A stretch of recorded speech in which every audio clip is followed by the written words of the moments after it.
Hello. We all have heard about the king of antisoric medicine and that is sulfur. हम सब sulphur के बारे में जानते हैं. जितने होम्योपैथ्स हैं वो सारे सल्फर से रूबरू हैं. So sulfur has a dominant position in homeopathic world and it's materia medica. Now it is probably one of the most prescribed drugs in homeopathy, especially for skin and most of the other cases. बहुत ही ज़्यादा use होती है.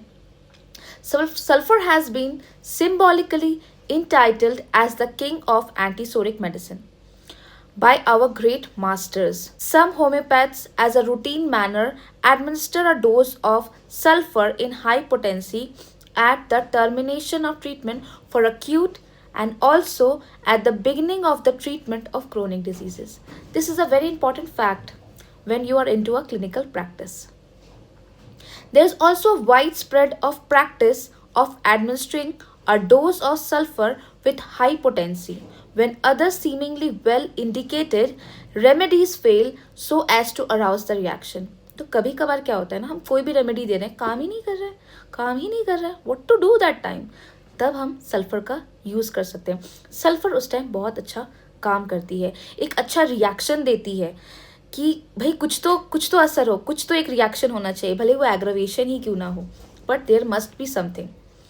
There is also a saying that the frequency of prescribing sulphur and practitioners knowledge of materia medica have an inversely proportional relation. दोनों के बीच में एक बहुत अच्छा रिलेशनशिप रहता है, which means the less the doctor knows his materia medica, the more he is compelled to use sulphur frequently in his practice. So, sulfur is a great Hahnemannian antisoric remedy. Its diathesis is scrofulous. Temperament is nervous. Now, इसके जो causations है क्या क्या होते हैं?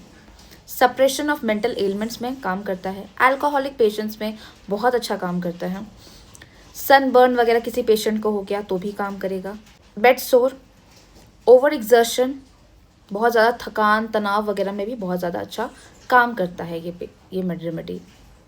इसके sphere of action है centrifugal from within outward, great affinity for the skin, mainly acts on the nervous system, venous capillary system, affects mucous membranes like eyes, bronchi, urethra, rectum.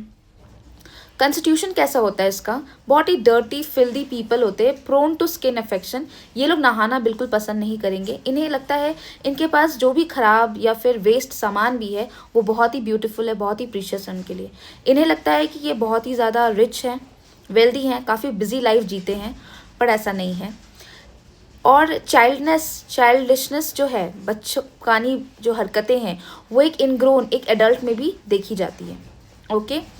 और very irritable, depressed, thin and weak, पतले दुबले होते हैं, शरीर से काफ़ी कमज़ोर होते हैं, with a good appetite. So sulphur patient का माइंड कैसा होता है, वेरी फॉरगेटफुल, बहुत ज़्यादा डिल्यूशन में रहता है. वो भले ही फटी चिथरे कपड़े भी पहन के रखेगा पर फिर भी अपने आप को राजा समझेगा. उसके पास कोई भी ख़राब सामान हो उसको लगता है ये बहुत ही बेशकीमती, बहुत ही प्रीशियस सामान है, काफ़ी ज़्यादा उसके लिए वेल्दी है वो और रिच है. उसको लगता है कि वो काफ़ी ज़्यादा बिजी लाइफस्टाइल जीता है. Plus he is very forgetful, delusion तो मैंने बता दिया आपको, वेरी सेल्फिश. उसको पहले अपनी चीज़ें दिखती है, उसको कोई मतलब नहीं कि सामने वाला या उसके फैमिली में कोई प्रॉब्लम है वगैरह, उसको कोई मतलब नहीं. He is more into himself और herself. Imagines giving wrong things to people causing their death. मतलब वो ऐसा कुछ सोचता है कि मैं ऐसा कुछ किसी को दे दूँ जिससे उनकी मौत ही हो जाए, मतलब फिनिश, कहानी ही ख़त्म. दे आर वेरी फॉरगेटफुल और इनको रैग्ड फिलोसोफर भी कहा जाता है sulphur. So constitution is like the child just happens to be the canary in the coal mine in this particular battle. All the children have the same inner plea as do sulfurs, which is to be treated as an individual and allowed to pursue their own interest. उनको छोड़ दो, उनको जो अपना मर्जी है, उनकी जो इच्छा है उनको वो करने दो, उनको वो हासिल करने दो या उनको वो परस्यू करने दो. Now, mind is like they are very rich, very selfish. Okay, now head, heat on the top of the head. उनके सर पे हमेशा फील होता है कि कुछ बहुत गर्म है सर के ऊपर रखा हुआ. प्लस मेनिंजाइटिस की प्रॉब्लम से भी अगर सफ़र करते हैं तो सल्फर ले सकते हैं. स्कैल्प ड्राई, स्कैल्प बहुत ज़्यादा ड्राई होता है और डैंड्रफ की भी प्रॉब्लम से अगर कोई सफ़र करता है तो सल्फर मेडिसिन का इस्तेमाल कर सकता है। वर्ड स्टूपिंग वॉशिंग, ऐसे झुक के रहते हैं ये लोग, ठीक है। बाल धोने से भी इनके सर में प्रॉब्लम होती है, दर्द होता है वगैरह, कुछ भी ऐसी प्रॉब्लम्स हो सकती है। Now next is the scalp is dry as I told, and that causes any kind of a fungal infection or dandruff or anything. Eyes are suffering from mostly corneal ulceration, chronic ophthalmia, ulcerative blepharitis and parenchymatous keratitis. Okay, so इन सब चीज़ों से भी ये सफ़र करते हैं। Sulphur के patient को tinnitus की problem plus catarrhal deafness, bad effects from separation of otorrhoea की प्रॉब्लम्स भी हो सकती है। नोज में कैसी प्रॉब्लम होती है, imaginary false smells, chronic dry cataract, adenoids, alae red and scabby, dry scabs with readily bleeds, so epistaxis की भी प्रॉब्लम हो सकती है। Now mouth, lips dry, bright red burning, tongue is very white with a red strip and stomatitis, okay, bitter taste in the morning and jerks through the teeth, cut cut cut cut cut cut करके कुछ लोग सोते हैं ना, नींद में देखिएगा कुछ लोगों को cut cut cut cut cut cut करके वाल या फिर जर्किंग होती है दांत में, तो उन केसेस में भी आप सल्फर का इस्तेमाल कर सकते हैं या पेशेंट को प्रेस्क्राइब कर सकते हैं। ओके, छाले पड़ जाते हैं इनको यहाँ वगैरह सब जगह पे, तो ये अच्छा मेडिसिन है उसमें। थ्रोट कैसा होता है इनका, pressure as if from a lump and from splinter और ऑफ अ हेयर, कुछ फंस गया ऐसा फील होता है। Globus hystericus, that is a ball seems to rise and close in the pharynx. Now stomach में कैसी प्रॉब्लम्स होती है इन पेशेंट्स को, कंप्लीट लॉस ऑफ और एक्सेसिव एपेटाइट, एकदम ही खाना बंद हो जाता है या तो फिर बहुत ज़्यादा भूख लगने लगती है, तो ये काफ़ी ज़्यादा स्ट्राइकिंग एक सिम्टम है। Food taste are too salty, milk disagrees, दूध नहीं पचता इनको, great desire for sweets, very weak and faint around 11 AM, ऐसा कहा जाता है कि इस दौरान ये काफ़ी ज़्यादा कमज़ोर फील करते हैं और बेहोश हो जाते हैं। Must have something to eat, water fills the patient up, okay. Abdomen कैसा रहेगा, काफ़ी ज़्यादा सेंसिटिव फील करते हैं अपने एब्डोमेन पे, प्रेशर नहीं फील करना पसंद करते हैं। इनको हमेशा ऐसा फील होता है कि इनके पेट में कुछ मूवमेंट हो रहा है, कुछ चल रहा है, something is alive in there abdomen. Now there is a pain and soreness on over the liver region, जिस साइड हमारा लिवर है उस साइड इन्हें एक फील होता है कि थोड़ा पेट स्वलन है या पेन है वहाँ पे, और कोलिक पेन होता है आफ्टर ड्रिंकिंग। नाउ रेक्टम कैसा होता है इन पेशेंट्स का, morning diarrhoea, must, painless, drives him out of the bed, तो ये काफ़ी ज़्यादा हमने इसको पढ़ा है अपने कॉलेज लाइफ में भी कि मॉर्निंग डायरिया के केसेस में बहुत ही पेनलेस होगा, लेकिन drives him out of the bed, आँख खुलते ही चले जाते हैं, एकदम दौड़ना है इनको वॉशरूम। विथ प्रोलैप्सिस रेक्टाई, हेमोरॉइड्स की प्रॉब्लम में, ऊजिंग एंड बेल्चिंग की प्रॉब्लम में, frequent unsuccessful desire, hard naughty insufficient stool के केसेस में भी आप सल्फर का इस्तेमाल कर सकते हैं। नाउ यूरिनरी कैसा होता है इनका, फ्रीक्वेंट मिक्चुरेशन, बार बार यूरिनेशन होती है, स्पेशली एट नाइट, ये बूढ़े पेशेंट्स में ज़्यादा देखा गया या बच्चों में। एन्यूरिसिस इन स्क्रोफ्यूलस अनटाइडी चिल्ड्रन, ओके, रात को बेड पे टॉयलेट हो जाना, पेशाब हो जाना। यूरेथ्राइटिस, यूरेथ्रा में वही इन्फ्लामेशन, जलन बहुत ज़्यादा होगी, यूरिन करते वक्त बहुत तकलीफ होने लगती है। Must hurry, sudden call to micturate, बर्दाश्त नहीं होती, दौड़ते हैं एकदम।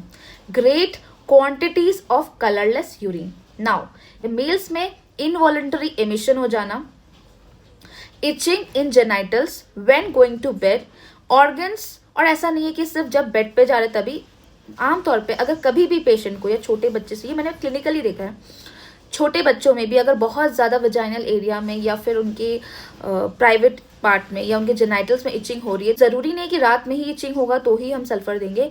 अगर रेडनेस है, इचिंग है, अनबेरेबल है, वो चीज़ बहुत ज़्यादा वहाँ पे रेड दिखाई दे रहा है, आप सल्फर को स्मॉल पोटेंसी में दे सकते हैं and it is very effective, very very very effective. मैंने खुद ट्राई किया है और मैंने इसका बहुत अच्छा रिजल्ट भी देखा है।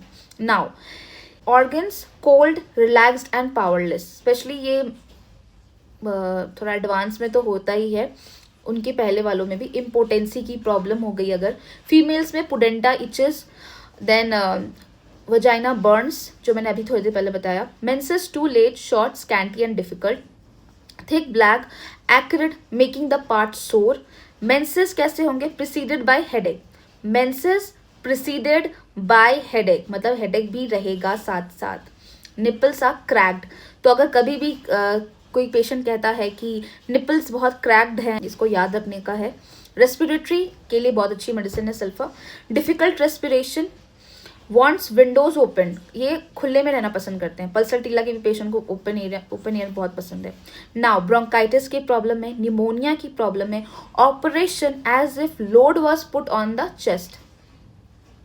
Dyspnoea in the middle of the night relieved by sitting up, तो सांस लेने में जब भी दिक्कत होती है और अचानक से रात को उठ के बैठ जाता है patient middle of the night में, तो ये खास करके तब होता है जब उसको सांस ही नहीं मिल रही है।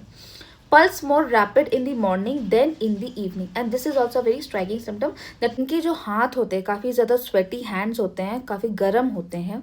Burning in the soles and hands at night, cannot walk erect, stoop shoulder, काफ़ी झुका हुआ होता है।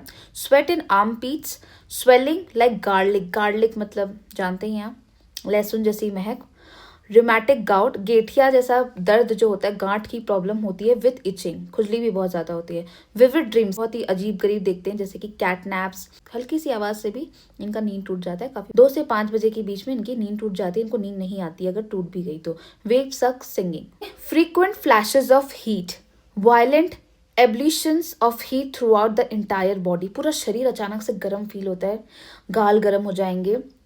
Dry skin, great thirst, night sweat on the nape of the neck और occiput. Nape of the neck मतलब ठीक यहाँ पे, नेप ऑफ द नेक में इनको खूब ज़्यादा पसीना होता है विद अ डिस्कस्टिंग स्वेट, और इनका स्मेल तो हमने अभी पढ़ा ही कि गार्लिक जैसा स्मेल होता है। So basically what happens with the skin, the dry scaly unhealthy skin is there, every little injury suppurates, plus freckles जो कि हमारे फेस पे यहाँ पे होते हैं फ्रिकल्स, वो भी मौजूद होते हैं स्किन पे, अगर वो भी अगर इचिंग हो, बर्निंग हो, साथ ही वर्स स्क्रैचिंग एंड वॉशिंग, चीज़ें बहुत ज़्यादा दिक्कत में आ जाती हैं जब स्क्रैच कर दे या फिर वॉश, क्योंकि इन पेशेंट्स को बेसिकली नहाने से बहुत ज़्यादा तकलीफ है। ओके, सो पिंपल्स में, इरप्शंस में, पस्ट्यूल्स या फिर hang nails, okay, plus skin affections after local medication, कोई भी ऐसा स्किन इन्फेक्शन अगर है आफ्टर लोकल मेडिकेशन, फिर भी आप इसको ले सकते हैं सल्फर को। सल्फर ऑइंटमेंट्स भी अवेलेबल हैं मार्केट में। Then there is pruritus, especially from warmth in the evening and damp weather, तो अगर प्रूराइटिस प्रॉब्लम अगर है या फिर स्पेशली फ्रॉम वार्मथ से अगर कोई तकलीफ हो रही है, खास करके शाम को या डैम्प वेदर में अगर किसी तरीके का स्किन इन्फेक्शन का प्रॉब्लम है तो भी ले सकते हैं। ओके, पिंपल इरप्शंस, वो भी खास करके रेड एकदम फूट रहे हैं, खून निकल रहा है, अगर स्किन अफेक्शन है और अगर कोई लोकल मेडिकेशन अप्लाई किया फिर भी वो ठीक नहीं हो रहा है, सल्फ़र को लिया जा सकता है इस केसेस में। हाथों में करीब छालों की तरह पड़ जाते हैं, कभी हाथ जल भी गया, उन केसेस में भी तेल के छींटे पड़ गए, तो ट्रॉमा हो सकता है जिसकी वजह से ऐसा हो। मोडालिटीज़ कैसे होती हैं इनकी? Aggravation, that is worse condition कब होती है? एट रेस्ट, स्टैंडिंग के टाइम पे, बेड की गर्माहट से भी इन्हें दिक्कत है। Bathing in the morning, okay, पहली बात तो ये नहाने वाले इंसान है ही नहीं, और दूसरी बात है कि मॉर्निंग पर्सन भी नहीं है, ठीक है। 11 AM में इनकी प्रॉब्लम्स बढ़ जाए अगर। From alcohol, better by dry warm weather, okay, lying on the right side, okay, and from drawing affected limbs, okay. General modalities की बात करें तो एग्रावेशन में cold air and water, wet weather, from washing in the morning और during full moon के time पे इनके aggravations problems बढ़ते हैं। ML by lying on the painful side, अभी हमने पढ़ा कि राइट साइड में इनको लेटने से आराम मिलता है, ठीक है, या फिर अगर जिस साइड इनको दर्द है उस साइड अगर सोएं तो भी इनको आराम मिलता है। These medicines are, this sulfur medicine is actually complementary to Aloe-Socratina, Sorinum and Aconite. Comparison अगर करना है तो आप मर्क से कर सकते हैं, मर्कसॉल, लाइकोपोडियम, पल्सल्टीला, सल्फर, फिर terebinthinum and sepia. I hope this video is useful. मैंने काफ़ी कोशिश किया है कि थोड़ा डिटेल्ड में ही आपको बता सकूँ इस मेडिसिन के बारे में। इसका नाम है sulphur. I hope this video is useful to you. और अगर कोई भी डाउट हो या फिर अगर आपको ऐसा लगता है कि इसमें कुछ और भी होना चाहिए था तो प्लीज़ सजेस्ट ज़रूर करिएगा। अगर कोई नेक्स्ट मेडिसिन है जिसके बारे में आप जानना चाहते हैं वो भी आप ज़रूर बता सकते हैं मुझे कमेंट सेक्शन में। Thank you so much. I hope this video is useful. Once again.